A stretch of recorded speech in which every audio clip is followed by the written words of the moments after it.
How powerful will the Straw Hats be at the end of One Piece? Well, I have spent over 100 hours analyzing each of the Straw Hats individually and have reached a conclusion about what each of their ultimate powers will be when the One Piece manga ends. And I can already tell you that these powers are very crazy. To say, obviously, that this kind of video takes a lot of work, so I would really appreciate a big like, that you subscribe to the channel to see more videos. And if you are watching this video while eating, then obviously enjoy your meal, a good night kiss if you play it while going to sleep, and let me know in the comments what you are doing right now while you have the video in the background. Now, let's get to the video. And currently, as I'm recording this video, we are in the Elbaf arc. The Straw Hats are in the middle of the conflict of the Elbaf arc, and there is even talk of several power-ups for the end of this arc or even the next one, but I have gone further to the end of One Piece. Let's analyze each of the Straw Hats, one by one, who are currently part of the crew. I say this because it's possible that by the end of One Piece, someone extra might be included, like Loki, Yamato, or perhaps another new character we don't know. And let's start directly with Tony Chopper, the crew's doctor. We begin with Chopper, our adorable human reindeer and doctor, although a bit useless. Currently, Chopper has the ability of the Ito fruit, which is the devil fruit that makes you human, allowing him to change shape, especially thanks to his rumble ball, and he has developed various points, forms, however you want to call them, that grant him different attributes.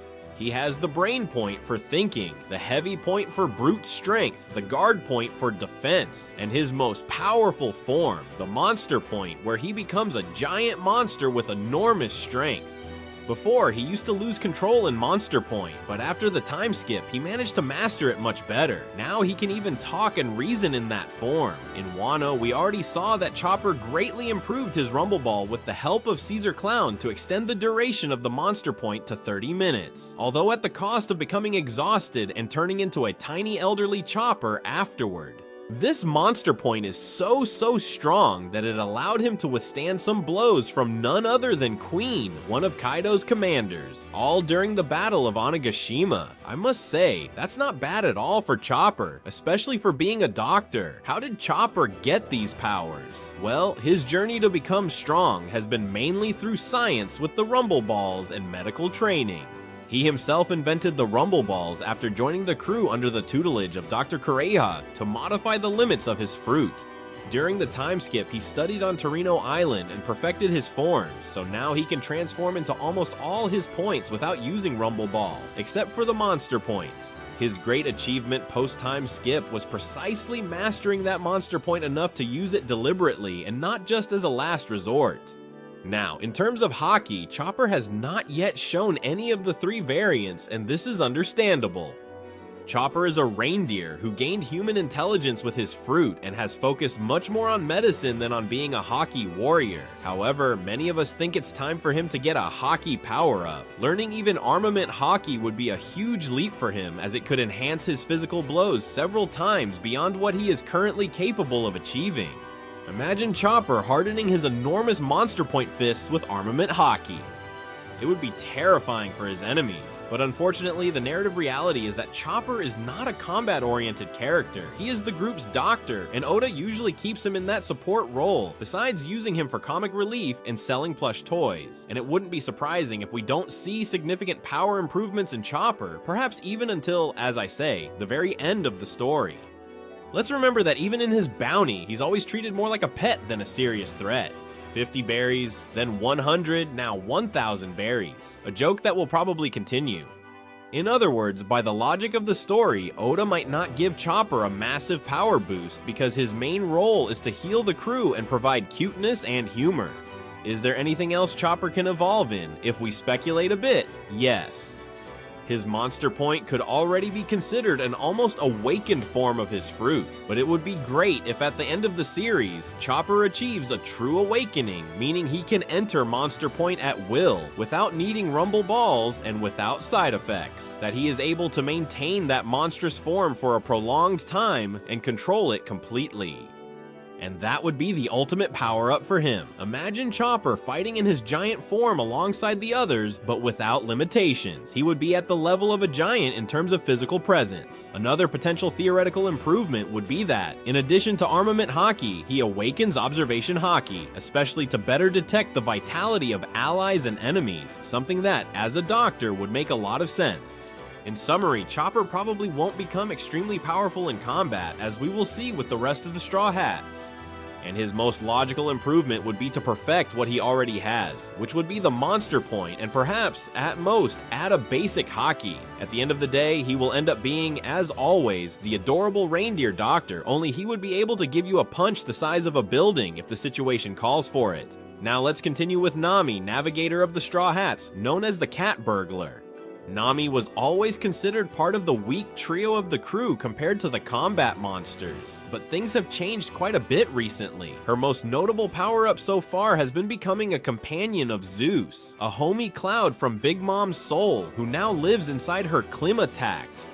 Thanks to Zeus, Nami gained a huge increase in offensive power. Now she can summon lightning and storms with much more strength than before, to the point of seriously electrocuting very strong enemies. For example, with Zeus's help, she managed to defeat Ulti, one of the Tobirapo, and she did this with a single thunderous electric attack. As for how she got Zeus, it was a matter of luck and cunning. During the Battle of Wano, Big Mom lost control over Zeus, and he ended up taking refuge in Nami's Klimatact. Nami, being clever, showed affection to Zeus and convinced him to stay with her. I would also be convinced to stay with her if she showed me a little affection, and if not too. Since then, Zeus is literally Nami's living weather weapon. Before Zeus, Nami had already been improving her weapon a lot. Let's remember the Klimatact created by Usopp in Alabasta, which was later improved in Scipioea, becoming the perfect Klimatact with dials, and later modified with the weather science that Nami learned in Weatheria during the prize. It even received another upgrade from Usopp later. All these versions allowed Nami to recreate weather effects, generate clouds, heat bubbles, gusts of wind, mirages with temperature changes, etc. Basically, Nami already does things typical of a weather fruit, but using tools. That's why many of us doubt that she will eat any devil fruit, and it's because, well, she doesn't need it. Her weapon achieves similar effects. Also, giving Nami a fruit would mean taking away her ability to swim. And being a navigator, that might be more of a problem than a benefit. In terms of haki, Nami has not shown to use it either. And let's be honest, it doesn't seem very likely that Nami will awaken Armament Haki or the King's Haki, as they don't fit her style. Could she learn Observation Haki? Maybe a little. As a navigator, Nami has a sixth sense for weather changes. It's not Haki per se, but it shows sensitivity to her surroundings. If she developed Observation Haki, it could help her dodge attacks or launch hers with greater accuracy at long range. It wouldn't be far-fetched. Usopp unlocked that Haki in Dressrosa, so Nami could follow that path. Still, it's not certain or vital for her. Now, how far could Nami go with new upgrades? The most interesting aspect points to her Klimatact. It is already very powerful with Zeus inhabiting it, but it could become even better. Let's think about the context of the previous arc. Egghead, Vegapunk, the greatest scientist in the world who was there and is currently in Elbaf through Lilith. These climatic inventions sound like something that might be in his area of expertise. What if Vegapunk/Lilith decides to upgrade Nami's Klimatact? The idea is not far-fetched. In fact, many fans, myself included, believe that Nami could leave Elbaf or the following arcs with a Klimatact that is technologically super enhanced. This is just a theory for now, obviously not confirmed in the manga, but it would be the perfect power-up for Nami, given that she excels at using those tools. Imagine Lilith incorporating special materials or adjustments that amplify Zeus's lightning or give access to much more extreme weather phenomena, portable tornadoes, sudden pressure changes, and with Lilith Vegapunk as an ally, the possibilities are enormous. As for the story's logic, Nami probably wouldn't seek to be a super fighter beyond what's necessary. Her main motivation has never been to be strong in a fight, but to fulfill her dreams, drawing that map of the world. She herself has always preferred to avoid having high bounties or attracting the attention of the world government, so even though she has become more capable in battle, and Zeus has indeed made her dangerous, Nami is not going to become part of the monster trio or anything like that. She will remain in a middle range where her intellect, cunning, and now her weather magic will allow her to defeat enemies when the conditions are right, but we won't see her, for example, exchanging punches with an admiral. In summary, her power ceiling is being an increasingly ingenious weather mage, but not becoming a brutally aggressive warrior, and that's fine, because Nami shines by using her head and the weather to her advantage. Now let's move on to Brook, the skeletal musician and swordsman of the crew, artistically known as Soul King.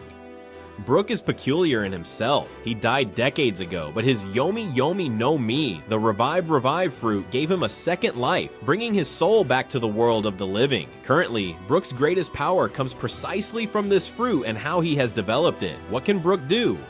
He can do everything a good swordsman and musician would do, but while being dead, and he is extremely agile and light, as he is basically just bones. He wields his sword skillfully and combines his music with combat. The most special aspect of his soul power is that Brook can separate his soul from his own body, projecting himself as a spirit to explore or also to attack. He has also shown a certain affinity with the spirit world and the cold of the afterlife. His sword attacks sometimes freeze the enemy as if bringing them from the cold of death. In fact, his sword is called Soul Solid and can produce ice. Brook was even able to face homies, objects with souls of Big Mom and Whole Cake, all thanks to his own soul being able to counter Big Mom's influence. As for Haki, Brook has not manifested any type yet, given that he is a comedic and secondary support character in fights. Oda has not had him use Haki so far, but he could learn it. Well, possibly yes. Brook could awaken Observation Haki in the future. This would be useful for better supporting his companions, detecting enemies not directly visible, which would be helpful when he projects his soul far away, for example. A Brook with Observation Haki could be a fantastic sentinel for the crew, detecting all hidden presences. An Armament Haki, well, it would also be useful for him to have it to fight certain Logias, or very resistant enemies. But if I had to bet, Observation fits a bit more with his support role and his personality, as he is funny and perceptive. Imagine him saying, "I have Observation Haki, but I don't have eyes. Yo ho ho ho." Now let's talk about something very interesting, the possible awakening of Brook's fruit. His Yomi Yomi no Mi is unique. It already allowed him to return from death once and manage his soul in very creative ways. So what else can he do if he awakens it? Well, here we enter theoretical territory. Some fans speculate that if Brook awakens his fruit, he could influence other souls, not just his own. Does it sound a bit strange and a bit dark? Well, a little, but imagine if Brook could, for example, temporarily separate an enemy's soul from their body. It would be a devastating effect, basically knocking someone out by taking their soul, even if just for a moment. Another extreme possibility is that Brook could absorb or consume the souls of others to empower himself or even learn techniques from them. This last part is highly speculative and perhaps too dark for the tone of One Piece, but the idea arises from the fact that an awakening of a paramecia usually extends the power to others or the environment. Brook, in theory, could project his life energy into the world around him. It has also been joked that if he gave another massive concert as Soul King, with that power he could give his entire audience an out-of-body experience, literally. And it sounds funny, but also a bit weird. Brook has already fulfilled a good part of his dream. He became famous again as a musician and hopes to reunite with Laboon. As for the fight, he has had his heroic moments, like stealing a poneglyph right under Big Mom's nose or helping Robin against Black Maria. But he is not part of the core of the strongest fighters. It is unlikely that Oda will turn him into a fighting machine on the level of Zoro or Sanji, but such a groundbreaking awakening might not happen, but if it does, it will probably be used in a comedic or specific way.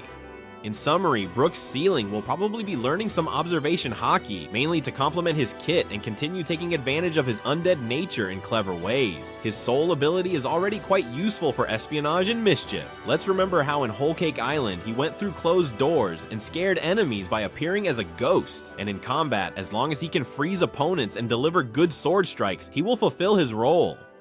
Brook will continue to be that rockstar invincible to the passage of time, literally because he is already dead. We now continue with Franky, the super cyborg and right-hand man in the crew's engineering. Franky is already quite strong as he is. During the Wano arc, we saw him defeat Sasaki on his own, one of the Tobi Rappo, who were part of the elite. He achieved this by combining the power of his mecha, Franky Shogun, the giant robot he built, with his own modified body and arsenal of weapons. Currently, Franky does not have any known fruit or haki powers.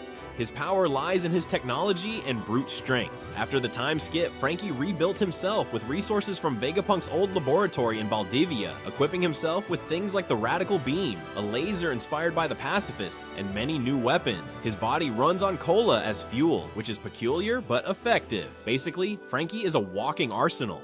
He has cannons, lasers, interchangeable arms, vehicles. How did Franky get his upgrades? Well, unlike others, he builds them himself. Franky has progressively modified himself from a common human who became a cyborg after the accident in Water 7, and then, during the time skip, he became even more mechanical, so much so that his face is now a metal plate, for example. He also designed and built the Thousand Sunny ship with wood from the legendary Atom Tree, showcasing his talent as an engineer-carpenter. Every time Franky finds new technology, he incorporates it. An example was that after reading Vegapunk's documents, he implemented the laser in his body, so we could say that Franky's continuous power-up is his engineering, and he can always add more resistant materials or more powerful weapons to his body. But then, what could be next for Franky? This is where the possibilities get a little exciting, and it's similar to Nami's case. Having left Egghead, but with Lilith as the Vegapunk in Elbaf, it's quite hopeful to think that Franky could leave Elbaf with a significant upgrade. Lilith Vegapunk is literally the scientist whose inventions Franky has revered for years, and it's the golden opportunity to learn new tricks, as he couldn't do this in Egghead due to the situation. So he could get, for example, new types of laser weaponry, upgrades to his suit, or even to the Sunny. There is a theory that perhaps Vegapunk could help him redesign his body, maybe making it a bit more efficient or compact without losing power. Can you imagine Franky returning to a perhaps more human design, but with the same current strength thanks to Vegapunk's futuristic science? Let's see, it would be interesting, although there are many people who already like Franky's current form, but seeing that they changed Robin's hairstyle to resemble the pre-time skip one, maybe it could be there. Another quite obvious area for improvement is the Haki.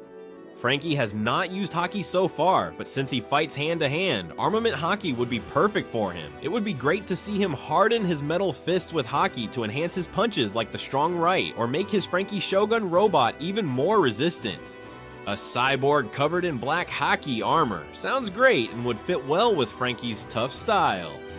The question is whether he will have the time or need to learn it in the middle of the final plot, and it could be that perhaps in the final war Franky ends up using Haki in some way, but Franky's narrative ace up his sleeve is Pluton.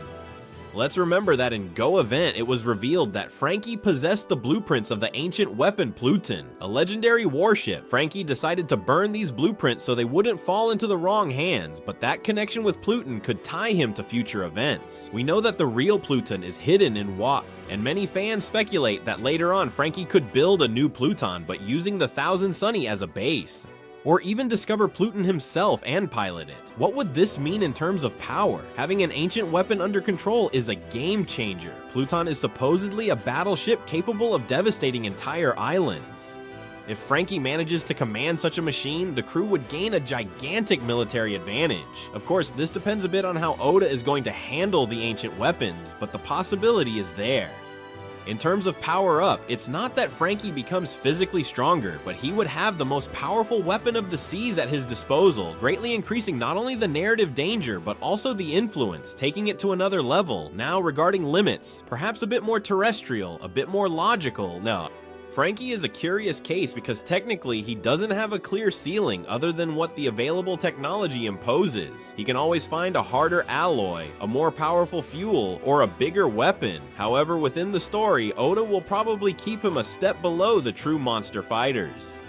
Franky usually tends to face opponents of a high intermediate level, like a Tobirapo, as we saw earlier, or a Vice Admiral, but I doubt we will see him defeat an Admiral, or of course a Yonkou one-on-one. For example, his role is to be the heavy fire support and construction, not the protagonist of the most epic battles. Additionally, Oda balances the crew quite well, as the monstrous trio Luffy, Zoro, and Sanji have more exaggerated powers, while Franky compensates with ingenuity. In conclusion, Franky's ceiling will be somewhat marked by his ability to invent. It is possible that we will see him with new equipment made by Vegapunk, perhaps using ultra-resistant materials or advanced science weapons. Maybe he will integrate new technology from the Seraphim, or perhaps he can incorporate a system based on the discoveries Vegapunk made in Egghead, an energy shield, anti-gravity boots, who knows? But well, if he learns Haki, it would be the icing on the cake to complement him. And in a distant horizon, if the Pluton plot is activated, then Franky could become the man behind the greatest weapon in history, solidifying him as a legend among the engineers of the sea. Very, very cool for Franky. I like it. We arrive at Usopp, the shooter and professional liar of the team, who is ironically called God Usopp since Dressrosa. Usopp is a special case because unlike many of his companions, his strength does not lie in brute force or supernatural powers, but in his ingenuity, marksmanship, and incredible luck. Currently, Usopp fights using his giant slingshot, the Kuro Kabuto, and a variety of pop greens, which are seeds of exotic plants he developed during his training on Boeing Island. These seeds, when thrown, quickly grow into plants with offensive or utilitarian effects. Vines that trap, exploding bamboos, giant flowers. Usopp also retains tricks like the smoke star, the spicy chili star, and other very creative ammunition. His aim is exceptional. Let's remember that he was able to shoot Sugar and Dressrosa from hundreds of meters away and without a direct line of sight, something he managed to awaken at that moment thanks to observation haki, which ironically he hasn't used in a very notable way on screen after that miraculous shot. He perceived the aura of Luffy, Law, and Sugar, and with that, he was able to calculate his shot despite the obstacles. This was a great moment and an increase in his abilities. But how did Usopp get that power up? Well, under extreme pressure, his friends were about to be turned into toys, and he overcame his cowardice for a second to save them, awakening the haki. It was more of a sudden burst than conscious mastery. Since then, Oda has kept Usopp in his typical scared personality, so we haven't seen him train or make much use of that haki. Usopp also improved somewhat in physical endurance during the time skip, but he still has a relatively normal build. Why doesn't Usopp become stronger quickly? Well, because of the narrative. Usopp is the normal man of the group in many ways. Fearful, sometimes weak-willed, very human. His dream is to become a brave warrior of the sea, which implies that he is not yet. If suddenly Usopp overcame all his fears and became completely brave and powerful, his character arc would be complete at that moment. Oda wants Usopp to remain the same, the clever coward, until the climactic moment of his development. That's why, no matter what he achieves, like in Dressrosa where he was a hero, he always shows fear again afterward. Keeping him at that earthly level makes his eventual moment of ultimate bravery much more emotional, so Oda deliberately doesn't give Usopp big power-ups in the traditional sense. We will not see Usopp suddenly with superhuman strength or devastating martial techniques because it would break the purpose of his own character. So what potential for evolution does Usopp have from here to the end? There are some interesting ideas, and curiously many come from the lies that Usopp has told. In One Piece, Usopp's lies sometimes come true in an ironic way. He said he saw a giant fish, that his droppings were like islands, and then he saw it when leaving Little Garden. He said he encountered a village of dwarves and later found the Tontada. He said he fought with a giant mole and fought with Miss Merry Christmas in Alabasta, and like these, many more. But among his most recent lies are that he possesses Conqueror's Haki and that he will command an army of 8,000 people. It sounds very far-fetched, but what if it turns out to be true in the end? The idea of Usopp awakening the Conqueror's Haki is probably the most speculative of all, but there are those who support it. The Conqueror's Haki, let's remember, is that rare power that only those with overwhelming will have. Usopp, at first glance, doesn't fit. He trembles with fear constantly. How could someone so cowardly have the King's Haki? Well, those who support this theory point out that Usopp, deep down, has a very strong will when it matters. We saw him face Luffy himself in Water 7 for his own convictions, or risk his life in East Blue to save Robin. Additionally, his lie about having the Conqueror's Haki could be Oda playing with the idea that eventually, in a moment of great courage, Usopp might actually manifest it. It would be ironic and epic. The boy who always runs away ends up literally knocking out enemies with his spirit. This is perhaps more of a fan fantasy, but I can't help but mention it because it's part of the conversation that is most on the table about his potential. A more viable evolution is for Usopp to fully develop his observation haki. He has already taken the first step, so he could learn to use it at will. Let's imagine Usopp in Elbaf as he is currently. Here, he could further train his aim. Perhaps Shanks could return with Usopp's father, Yasopp, who is one of the best snipers in the world, and maybe he could learn legendary shooting techniques and combine that with advanced observation haki. There might be a moment in the future to make the perfect shot. This does sound possible and useful, especially considering the final battle. And Usopp has to learn to take down crucial things with a single long-distance shot. Also, let's not forget the army of 8,000 men I mentioned. Currently, Usopp is quite popular. The dwarves of Dressrosa adore him like a god. He has giant friends. And it wouldn't be strange if by the end of Elbaf, Usopp wins over the giants with some feat or story and ends up leading a battalion of giant warriors in the final war.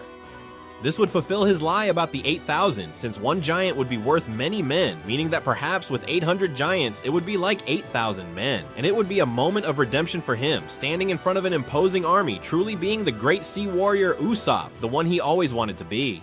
In terms of power, commanding an army is more of a tactical achievement than a personal one, but it would undoubtedly make Usopp feared worldwide, as he himself fantasized. In short, Usopp is not going to have a sudden power-up, like now he will launch a Kamehameha. His improvements would be gradual and narrative in nature, perfecting his shot and his observation haki, perhaps obtaining better ammunition, and eventually demonstrating genuine bravery that impresses everyone. Perhaps the climax of his development is just a heroic act where he deceives the enemy or inspires his allies in a brilliant way. And who knows, at that point, at his peak, we might even see a hint of Conqueror's haki emanating from Usopp if it serves the story, as a metaphor that he has finally become that brave person he always wanted to be. But until he gets there, Usopp will stay true to his style, a coward with a lot of luck, creativity, and a very brave hidden heart that beats stronger when his friends need him. Let's continue with Nico Robin, the archaeologist of the crew, also called the Devil Child by the government. Robin is not known for overwhelming physical strength, but for the unique power of her fruit, Hahana, the flower fruit, which allows her to sprout parts of her body on any surface. Currently, Robin can literally create hundreds of limbs at a T-Oau, which she used impressively in Dressrosa, making a giant hand to hold Hakuba, and especially in Wano, where she obtained a long-awaited power-up, the Demonio Fluer. But what is the Demonio Fluer? It is a new technique or form that Robin revealed in her fight against Black Maria. It consists of Robin making a giant duplicate of herself bloom, but with a demonic appearance. Dark skin, horns, demon wings. She truly lived up to her nickname of the Demon Child in this form. Additionally, Robin greatly multiplies her size and strength and was able to defeat Black Maria with a devastating final blow, the giant hand Spang. This was her first major one-on-one victory since practically Skypiea many years ago, so we all celebrated it. But how did Robin get this power-up? It seems to be the result of her training during the time skip with the Revolutionary Army and her own ingenuity. Robin mentioned that Sabo and Koala taught her certain things. From Koala, she learned basic fishman karate, which is why she was able to use a water palm attack to extinguish the flames in Onigashima, and from Sabo, possibly, concepts of hand-to-hand combat. They also called her a demon, symbolically, which perhaps inspired the visual form of the Demonio Fluer. When Robin found herself cornered by Black Maria, she decided to play that hidden card we hadn't seen. It's likely she had already developed it off-screen and was just waiting for the right moment to use it.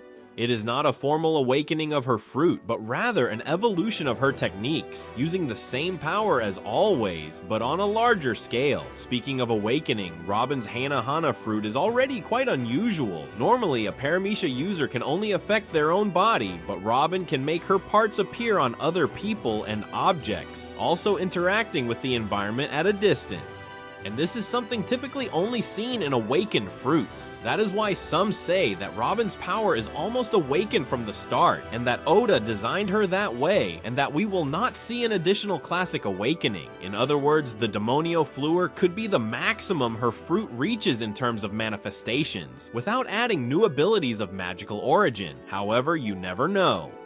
An awakening of the Hana-Hana no Mi, if it existed, might allow Robin to create complete clones of herself, instead of just a giant half-body, or make parts sprout from other people. Can you imagine making arms sprout from the enemy's own body to immobilize them? Very crazy, but interesting. Where Robin clearly has room for improvement is in Haki. Robin has not used Haki so far in the story.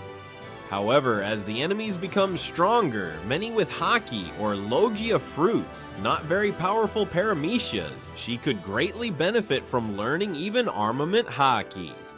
Let's imagine that Robin could cover those hundreds of arms she can sprout with armament Haki. Her traditional clutch techniques, the bone-breaking ones, would be devastating, even against very resistant opponents, because the hardened arms would have much more strength and could even harm Logia users. Picture the scene. Robin smiling as a swarm of black hands appears, slapping some unfortunate soul. It would be very epic. For us, for him, it would be terrifying. Moreover, Robin's fighting style, which does not require brute strength but strategic placement of her limbs, would be perfectly complemented by Haki. In my opinion, it is almost certain that Robin will learn at least a bit of Haki before the end, maybe during the Elba arc itself, and even observation Haki would also be useful to anticipate attacks when she multiplies. But if I have to choose, armament Haki would give her more offensive advantage. But how strong could Robin become? Since she is not one of the main fighters, don't expect her to reach Yonkou commander levels or anything like that. Her importance lies in knowledge, in reading the poneglyphs, but Oda has already shown us that he wants her to be able to defend herself. The Demon Fleur was that step, so Robin's ceiling in terms of power could be a Robin with the Demon Fleur plus armament Haki. With this, she could face mid-high level enemies with some confidence. I don't imagine her, for example, defeating an Admiral one-on-one, but she could handle opponents of the caliber of the Tobirapo type or lower commanders. Narratively, moreover, Robin will always have others protecting her from great dangers. Being the only one who can decipher the path to Laugh-Tale, she is a priority target. For that reason, it makes sense for her to increase her strength a bit so as not to be completely a damsel in distress. In conclusion, Robin already made a necessary leap in Wano by showing us what she is capable of. Her greatest improvement would probably be mastering Haki, especially armament Haki, to enhance her existing techniques. I wouldn't expect another mode, another transformation beyond the Demon Fleur. Maybe she will perfect it by making it last longer or move freely. Perhaps we will see variants like a complete Demon Fleur, a giant full body one using its demonic wings to glide in the air, or things like that. And those would be logical evolutions of what she has already shown. But beyond that, his role in the story does not require him to be a beast in fighting, only to be able to survive and fulfill his mission of reading the poneglyphs. And with the Demon Fleur and a possible Haki, he could surely do it, even if he faces some CP0 agent or another bounty hunter along the way. Now it's Jinbe's turn, the helmsman and former pirate captain who officially joined after Whole Cake and during the Wano arc. An interesting character because, unlike many of the previous ones, he started in the crew already being very powerful. Jinbe was in the elite of the pirates from before. He has impressive strength and technique in hand-to-hand combat, especially his fishman style, with which he can manipulate water, even the water in the opponent's body, mainly to launch long-distance attacks. He also masters fishman jujutsu, which is more useful underwater. And indeed, Jinbe is virtually invincible in the water, being a fishman. Add to that all his experience. He fought side by side with Ace for days, faced admirals, blocked attacks from Akainu and Aokiji in Marineford to protect Luffy, and more recently, defeated Who's Who with relative ease. Jinbe possesses armament Haki, as we saw him harden to block attacks. For example, he successfully stopped an attack from Big Mom and Whole Cake alongside Robin and the others. He should also have observation Haki, although there hasn't been an obvious scene, but like every veteran warrior, it is almost certain that he possesses it to a basic degree. What he hasn't shown is Conqueror's Haki, at least not until now. Let's talk about the possible improvements for Jinbe. Honestly, Jinbe doesn't need a clear power-up right now. What he needs are opportunities to shine. In Onigashima, he had his duel with Who's Who and dispatched him, showing a good combo of karate and strong punches. But being new to the crew, we haven't seen all his potential yet. Is there something Jinbe could develop further? Maybe Conqueror's Haki? It is not certain that he has it, but there are details that make us think he might have it. First, Jinbe has a strong will and is a natural leader, as he was the captain of the Sun Pirates, and we even saw him exercise some leadership in the Marineford War. When Big Mom tried to intimidate him by taking his life, that soul roulette, Jinbe stood firm without fear, demonstrating an indomitable spirit. That scene practically screamed Conqueror's Haki, at least in terms of attitude. Although there wasn't an actual burst of Haki, it wouldn't be surprising if Jinbe turned out to be a Conqueror's Haki user, and Oda reveals it in a future crucial battle. If so, Jinbe would join Luffy's club within the crew in having that rarity. It would be a narrative power-up, as it would confirm that Jinbe is of that legendary character mold, but in practice, it wouldn't drastically change how he fights unless he learns to infuse that Haki into attacks, something reserved for very few. Another possible but likely power-up is a Devil Fruit. However, this is almost dismissible. Fishmen rarely eat fruits, as they would lose their greatest natural advantage, which is being able to swim freely. Jinbe especially loves the sea, and his style depends on being in contact with water, so I don't see him sacrificing that for a fruit power. He is already very strong without needing any magical extra. So what is Jinbe's ceiling? I would say that Jinbe is already at his ceiling or close to it. He is currently a combatant at the level of a Yonkou commander, perhaps comparable in strength to a Jack or even to Queen in certain scenarios. By the end of the series, Jinbe probably won't increase his brute strength much more. Rather, we will see him go all out against very high level opponents. Consider that in the final saga, Jinbe could face an admiral or some big shot from the Navy or the government. There he would unleash all his karate, his armament haki to the fullest, which he already has, but we haven't seen it at its limit, and perhaps, as we've mentioned, if he comes to possess Conqueror's haki, he might use it to dominate lesser soldiers on the battlefield. Narratively, Jinbe is older and wiser. His role is often to advise Luffy or calm things down. He is not a character on an upward trajectory like the younger ones, but one already established. That's why I don't expect huge surprises in terms of new power for him, but rather the satisfaction of seeing him fight without reservations with what he already has. Even so, if Oda wanted to give him a little boost, he could give us that confirmation of Conqueror's haki in him, which would fit well with his nickname of Knight of the Sea, an imposing knight worthy of kings. It's also possible that we might see some supreme technique of Fishman karate that Jinbe hasn't used yet. In summary, Jinbe is already a tank within the crew. His evolution would be more demonstrative than transformative. We will see him stand alongside the greats without the need for crazy transformations. And if some new haki is confirmed in him, that would be great, but he doesn't need it to be relevant. Jinbe is proof that a character already introduced in their maturity can contribute to the final story by providing experience, absolute loyalty to Luffy, and reliable strength when needed. So while Jinbe doesn't have a very obvious power-up pending, like Nami or Franky did, let's not underestimate him because in the end, when we see the Knight of the Sea fighting seriously, we'll understand why even Ace and other characters respected him so much. Now we move on to the third monster of the crew, Sanji, our cook with a seductive humor and fiery kicks. Sanji has always been part of the main trio of fighters alongside Luffy and Zoro, and in Wano he reached new levels of power thanks to certain family revelations or his current situation. Sanji uses the blackleg combat style, meaning kicks and foot techniques without using his hands, because they are for cooking of course. He was already capable of incredible feats, like splitting rock with spinning kicks. But his signature move since Enies Lobby is the Diablo Jambe. Sanji spins at high speed to ignite his leg with fire, significantly increasing the power of his kicks. Before Wano, the Diablo Jambe was his peak, allowing him, for example, to damage the Pacifista after the time skip and hit other characters like Oven. Now in Wano, Sanji experienced an awakening of his genetic modifications. What does this mean? Well, it turned out that Sanji, being the son of Judge Vinsmoke, had mad scientist alterations in his DNA that were supposed to give him an exoskeleton and super strength like his brothers, but they never manifested in his childhood thanks to his mother Sora, who humanized him. By using the Germa raid suit several times that he was given in whole cake, something in his body awakened those latent genes. Suddenly, Sanji discovered that his durability and physical strength skyrocketed. His body gained a kind of invisible exoskeleton that makes him much more resistant, so much so that in Wano, Queen broke a sword on his neck while trying to cut him. All this without Sanji suffering any damage. He can also regenerate much faster from injuries, and his speed increased. Initially, Sanji was distressed because he feared losing his humanity or emotions, like his brothers, but in the end, he kept his heart and took advantage of the enhancements. With that new durability and strength, Sanji took his Diablo Jam to the next level, Air Dried Jam. This is an enhanced version where the fire on his leg turns blue, indicating an even higher temperature, and he explained that with his mutated blood pumping more powerfully, and perhaps combining the technology of the suit invisibly, he can generate much hotter flames. With the air-dried jam, Sanji literally steamrolled Queen at the climax of their fight, breaking several of his bones with lightning-fast combos. Queen, who had a bounty of 1,320,000,000 and lots of tricks, was decisively defeated. So Sanji is above the level of a typical commander of a Yonkou, at least from the past saga. He is already compared to characters like Marco Katakuri, which is plausible. How did Sanji get that power up? Well, it was a mix of inheritance and circumstances. His 2-year training in the Kamabakura Kingdom made him much stronger, and he gained the recipes for the culinary attack, etc. Although that might be more support, but the big leap came from his Vinsmoke blood. Unintentionally, the raid suit catalyzed his genetic transformation. Sanji decided not to use the suit anymore and broke it after feeling he was becoming a monster, but he kept the physical advantages of it forever.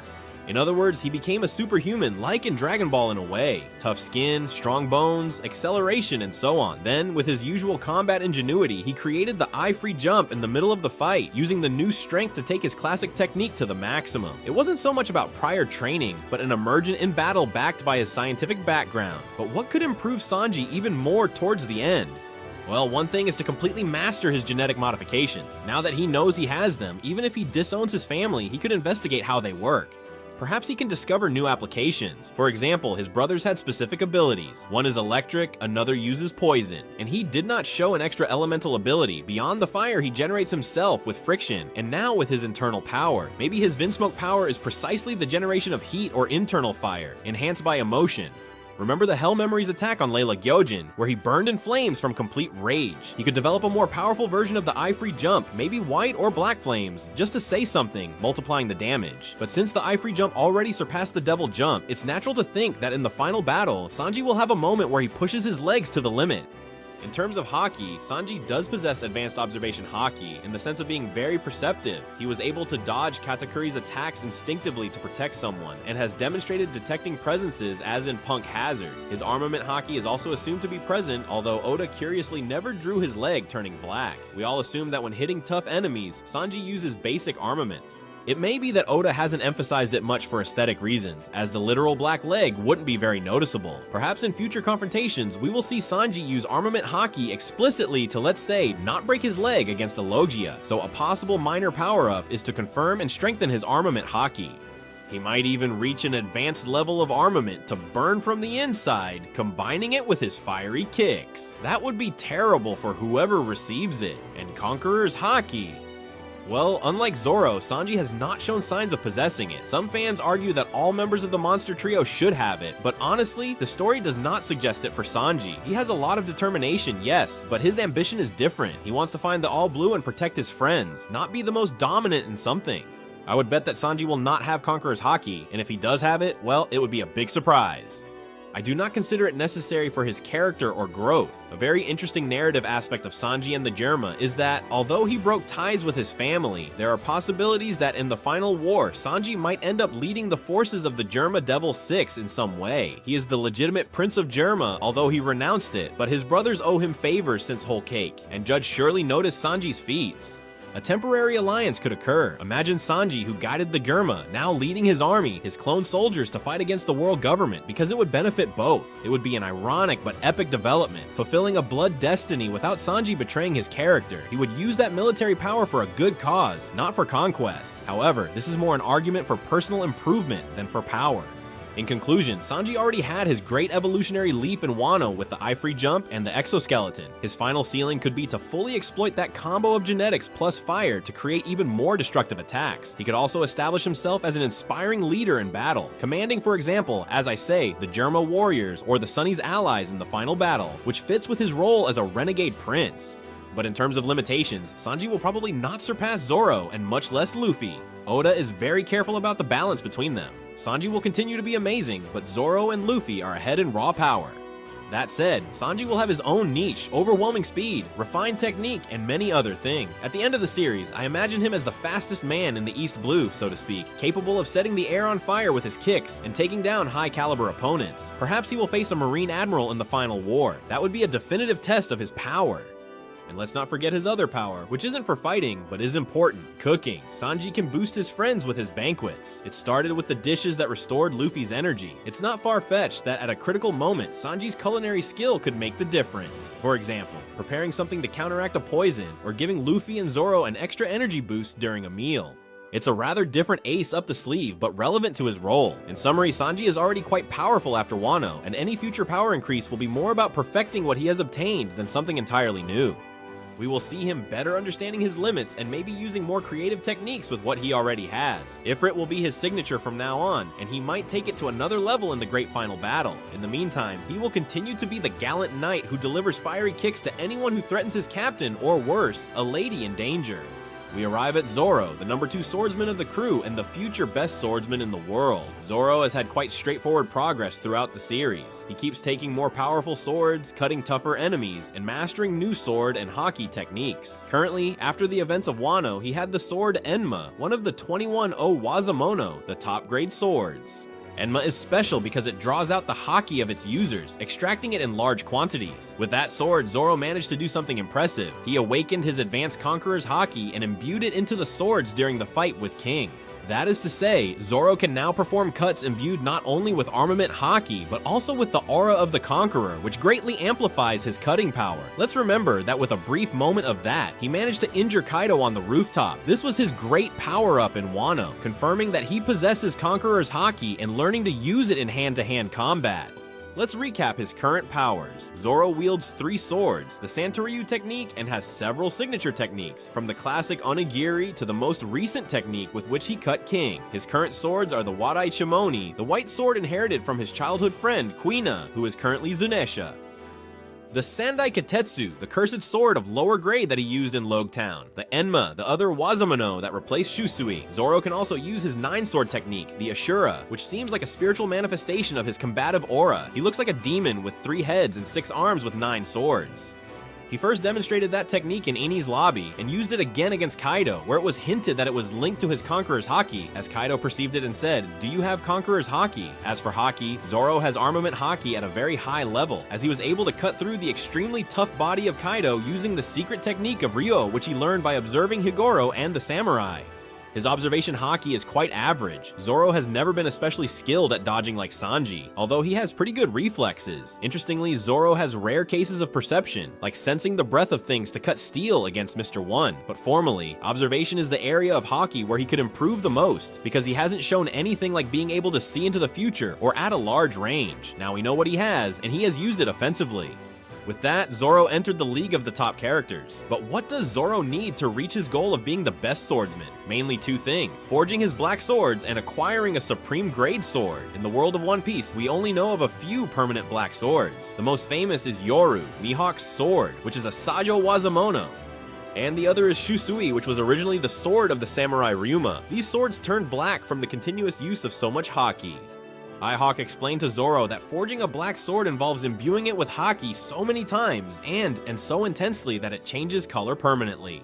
Zoro has not managed to do that with any of his, so it is expected that Zoro will turn at least 1, if not all of his swords into black blades before the end, as to surpass Mihawk he will have to match him in that achievement. And I would bet that the first will be the Wado Ichimonji, the sword with which he has the most emotional connection.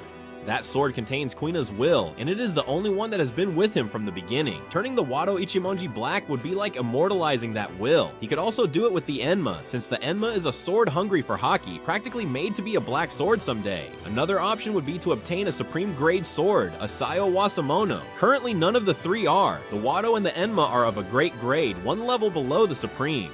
The Sandai Kitetsu is of a much lower grade. To be the best swordsman, it would be appropriate for Zoro to wield at least 1 supreme sword. Since Mihawk has 1, Roger had 1, even Shanks has 1, and Whitebeard also had 1. So where would Zoro get such a weapon from? One possibility is that the Enma becomes black. Another is that he replaces the Sandai Kitetsu with its older sister. We know that the higher ranked Kitetsu, the Shodai Kitetsu, is one of the 12 known supreme swords. Many people theorize that the bald Gorosei, Inuzo Juro, possesses the Shodai Kitetsu sword because the design of his sword matches identically with the Kitetsu. If that were true, eventually that sword could come into play, and it wouldn't be far-fetched for Zoro to end up measuring his sword against that character's. Another option would be that in Wano he had the Niigata, but Zoro never got to use it, it remained stored. It could be that in the future Zoro obtains the Niigata or the Shodai. In any case, if I see Zoro wielding a higher grade Kitetsu to complete his final trio, it would be poetic. He has carried the youngest one for a long time, and might replace it with its ancestor in the final stretch, thus taking on the ultimate curse of that line of katanas. Another possible area of growth is observation Haki. As I mentioned, Zoro is mainly about armament and now Conqueror. His observation is standard. Does Zoro need advanced observation Haki to see the future? Maybe not to be the best swordsman, but it could help him against certain rivals. For example, if he faces someone super fast or who uses tricks, imagine against a Shiryu of the Rain who can become invisible with the Shusuke no Mi, Zoro would have to sharpen his senses to not be caught off guard. A Zoro who can sense an invisible or hidden enemy thanks to observation Haki would be covering that weakness. So I don't rule out that Zoro might train a bit more in that aspect, or that in the final battle under stress he might also awaken some extra level of observation. Let's remember that in the battle against Mr. One, he was attacked from blind angles, and Zoro managed to react by hearing the breath of the steel, which is like a very primitive form of observation Haki. I don't expect Zoro to have a level of Haki like Katakuri's, but he could have his combat instinct more refined, and this would complete his package. But how overpowered could Zoro end up being? Well, if all the above is fulfilled, he would have 3 black swords, 1 of supreme grade, mastered Conqueror's Haki, maximum armament, and decent observation. Frankly, he would be at the level of legends like Rayleigh, and that is the goal. Zoro will surely end the series as the strongest swordsman in the world, possibly having defeated Mihawk in a duel, or symbolically surpassed him in some way, and perhaps having accomplished some memorable feat like cutting something impossible. Already in the final war, let's see Zoro make a cut that goes down in history like Mihawk cutting that iceberg in Marineford, but much more impressive. As for narrative limitations, Zoro has always been presented as the second in command, the right-hand man of the Pirate King. His power should not overshadow Luffy's, but it must be overwhelming enough so that no one doubts he is the ideal first mate. Oda already achieves this. In the Wano arc, Zoro shown almost as much as Luffy and defeated King. I doubt he will have another saga where he stands out as much, but in the final battle, there might be a key moment. Zoro against Mihawk 2, a Zoro against Shiryu, a Zoro measuring the sword against Sumgor. In any of these scenarios, Zoro will probably demonstrate the fruit of his final training.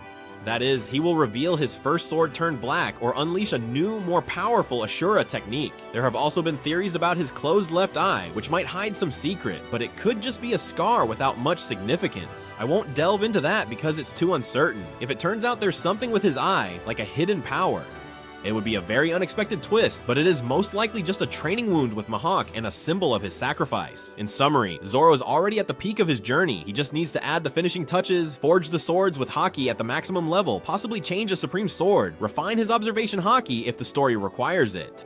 With this, there will be no rival with a sword or without one who can match him. His name will be feared across all the seas as the new Hawkeye. Zoro's path is very straightforward, but that doesn't make it any less exciting because each step involves colossal challenges. The final step could even be defeating Draculae Mihawk, the current #1 in dueling, which will surely be legendary. And when Zoro achieves that, he will have fulfilled his promise to Kina and Luffy to never lose again until he becomes the best swordsman. There is no narrative limiter preventing Zoro from reaching that point. On the contrary, his growth is practically a fact established by the dream he pursues. So get ready to see Zoro perform feats much more absurd than what we have seen so far from now until the end of One Piece. Finally, we close with Captain Monkey D. Luffy and future king of the pirates. Luffy is undoubtedly the character whose power has grown exponentially in the latest arc, to the point where many will say he is already broken or too strong, and it's that Luffy already reached his known power peak in Wano and perfected it in Egghead by awakening the new nature of his devil fruit and mastering all types of advanced Haki. Let's briefly review his current state, although most already know it. Luffy ate the Gomu Gomu no Mi as a child, which we thought was a rubber paramechia, but it turned out to actually be the Hito Hito no Mi model Nika, the sun god Nika, and this fruit would grant him a rubber body with cartoon-like properties, especially after awakening. Luffy developed throughout his series his second gear, third gear, fourth gear techniques, each to overcome recent challenges, but the big leap came in Wano, where on the brink of defeat with Kaido, he awakened the fifth gear, his Nika form, where he fully unleashes the imaginative power of that fruit. In Gear 5, Luffy becomes literally free in fighting style. He can do any cartoon-like craziness he imagines, inflate his body to gigantic sizes, turn the ground into rubber, punch the air, transform into absurd figures, like when he pulled out a baseball bat or put on sunglasses. It is a very unpredictable and extremely effective power because it does not follow normal rules of physics. With this form, Luffy defeated Kaido, who was called the strongest creature in the world. And let's not forget that before Gear 5, he had already mastered the 3 forms of Haki at high levels. Observation Haki at an advanced level, which allowed him to see the future in the fight against Katakuri. Armament Haki at an advanced level, where he learned Ryu and Wano, being able to destroy from within. Advanced Conqueror's Haki, which he also used against Kaido. Luffy literally checked all the power-up boxes he could. Result? As of today, Luffy is a recognized emperor, a Yonkou, and has a bounty of 3 billion, standing among the strongest characters in the world. But what more can be expected from Luffy in terms of power? Well, here's the curious part. Possibly very little. Regarding new abilities, Luffy stated that in his very Gear 5, it's like the peak, the freest and most powerful form he desired. The idea of a 6th gear has been speculated by many fans, but there are many people who say this doesn't make sense and that it's most likely not going to happen. Instead, they say Luffy's progression would be to master what has already been awakened. For example, perfecting that 5th gear they used against Kaido, and there we saw him have certain issues as he ran out of energy quickly. He aged a little for a few seconds by pushing the limits with the whole time thing, and it's speculated that over time, Luffy will learn to use his Nika form much more efficiently without losing so much stamina. Perhaps he will develop new moves within the 5th gear, new ways to attack, because with his cartoon body, literally the limit is imagination, and we already saw him make a giant fist the size of an island against Kaido. He could invent, I don't know, a mode where he permanently turns the entire environment into rubber or even faster attacks, but I insist, these are variations within his current power. Regarding Haki, Luffy already possesses the top level. At most, he will continue refining it. He could improve his future sight to the level of Katakuri or more, his future sight to the level of Shanks or more. His Conqueror's Haki might reach the finesse of Shanks as well, who has a Conqueror's Haki so powerful that it can intimidate an admiral without even touching. Learning that kind of control, but essentially there is no new Haki to discover or anything. It's about strengthening what he has already achieved. The story places Luffy in a curious position. He is already one of the strongest, but he still has formidable enemies to defeat, mainly Blackbeard and Admiral Akainu. Additionally, there is talk of the enigmatic possible final villain, Emu, from the world government. How will Luffy fight if he is already at his peak? Well, the answer would lie more in strategy, the conditions of the fight, and the inherent willpower factor. Luffy is the heir to the will of D, and his Nika fruit has a mythical liberator component. It is possible that at the climax, Luffy will reach an even higher spiritual mental state. No tangible power-up as such, but a conviction so absolute that his Conqueror's Haki becomes unstoppable. For example, if he faces Emu, who might have some divine power or an ancient weapon, Luffy would need all his creativity and determination to overcome. What if it is said that Luffy will not keep breaking the power meter with something new? Well, they say the plot no longer requires it. At this point, the audience knows that Luffy is capable of facing anyone. If Oda introduced a Gear 6 or an extra transformation, it might feel repetitive and unjustified. Also, Luffy says that his Nika is his peak, so we'll trust that this peak is enough. The only thing that could be interesting is to see Luffy use the 5th gear creatively in different situations. For example, using his Toon Force fighting style to counter Blackbeard's unusual powers, who has the Darkness and Earthquake fruit, a devastating combination. Or let's imagine Luffy fighting against Akainu. The magma is deadly, but maybe with the 5th gear, Luffy does something crazy like turning Akainu's magma into rubber for an instant. If his power can affect elemental abilities, which we still don't know, it's theoretical territory. And another issue mentioned is that now Luffy is a mythical Zoan, which usually comes with the fruit's own will. In his case, the spirit of Nika, the god of freedom, seems to resonate with him, but there could be more mysteries about that fruit, that Luffy unravels some special ability linked to bringing the Dance of Liberation, or something like that, which Luffy could reproduce. This is more about narrative and mysticism than a power-up for fighting, but it could manifest as a super symbolic final technique that defeats the final antagonist. In terms of story logic, Luffy is destined to surpass all his predecessors, including Roger. In the end, Luffy will be the strongest and freest man in the world, the king of the pirates. He is on that path. There will be no one above Luffy in the end, not even Blackbeard or Im, as they will be defeated. In fact, it is expected that Luffy will do what Roger could not, probably overthrow the oppressive world government by igniting the dawn of freedom. His fruit is literally the embodiment of freedom through laughter and imagination. So more than these new power-ups, we will see Luffy using his current abilities in ingenious ways to fulfill that liberating role. For example, a powerful image would be Luffy using his giant elastic body to protect his allies from a catastrophic attack, or him laughing in the middle of the final battle, inspiring everyone. On a pure combat level, we definitely expect Luffy to face Blackbeard, a complicated rival because the Yami Yami nullifies fruits and also has the power of the earthquake, but perhaps with this 5th gear and superior Haki, this can be countered, and obviously it is expected that he will defeat Akainu, settling scores for what happened to Ace. These victories would not require a new gear, but probably a combination of everything he has learned, Conqueror's Haki, and Nika's creativity. Kamushi is a fighter. He might be the exception where Luffy has to surpass his limits once more, but they say they don't believe it will translate into a 6th gear. Rather, it would be Luffy pushing himself to the ultimate extreme of the 5th gear, perhaps risking his life in the process. In conclusion, Luffy has already reached the peak of the mountain in terms of tangible power-ups. His task right now is to reign over that peak. This means improving his level of control over Gear 5, so he can fight longer without getting exhausted and continue strengthening his Haki to legendary levels. That his Conqueror's Haki is so powerful that no one with a weak will can even get close, for example. We won't see a new crazy transformation, but what he already has is so versatile that it can still surprise us a lot. Luffy has basically become a cartoon character fighting in a relatively serious world, and that opens up a range of unpredictable comedic and epic moments. And the best part is that even though he's overpowered, Luffy is still very vulnerable if he's careless. His 5th gear has the drawback of energy consumption, so all the final battles will still have tension, because no matter how strong he is, there are opponents like Teach who could have tricks up their sleeve that could put him in trouble. But let's be realistic, Luffy will end up being the strongest character in One Piece, period. He will surpass even the legendary Roger in feats, because he will achieve what Roger did not. By then, his bounty will surely reflect that greatness. We can imagine that it slightly exceeds Roger's, perhaps around 5,600,000,000 berries, nodding to Gomu, which is 5 and 6 in Japanese. Although the figure is the least important, it is symbolic to think that Luffy will be recognized worldwide not only as the king of the pirates, but as the man who defeated the most fearsome enemies of the era. At this point, there would be no power-up to seek. His true strength would lie in the alliance of his power with his friends and his unbreakable inherited will.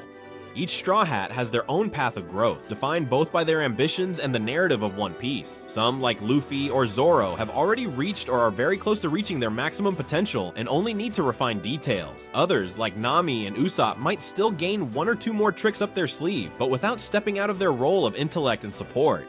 Characters like Sanji, Franky, or Robin, who received recent upgrades, would consolidate those advancements, perhaps with something extra, technological in Franky's case, hockey in Robin and Sanji's case, and for their part, they might not change radically from that end, but that does not diminish their value in what they contribute to the team.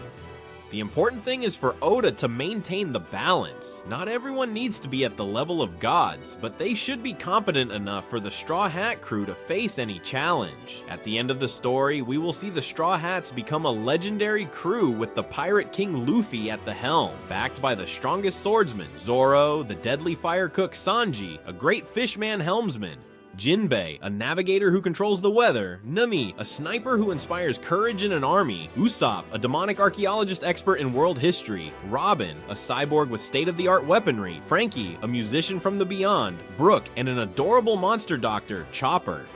Each one in their ultimate role, with none more or less. They will go as far as their dream and the logic of the story allow them to go. Honestly, it's going to be very epic to watch. And that's the end of the video on how strong the Straw Hats will be at the end of One Piece.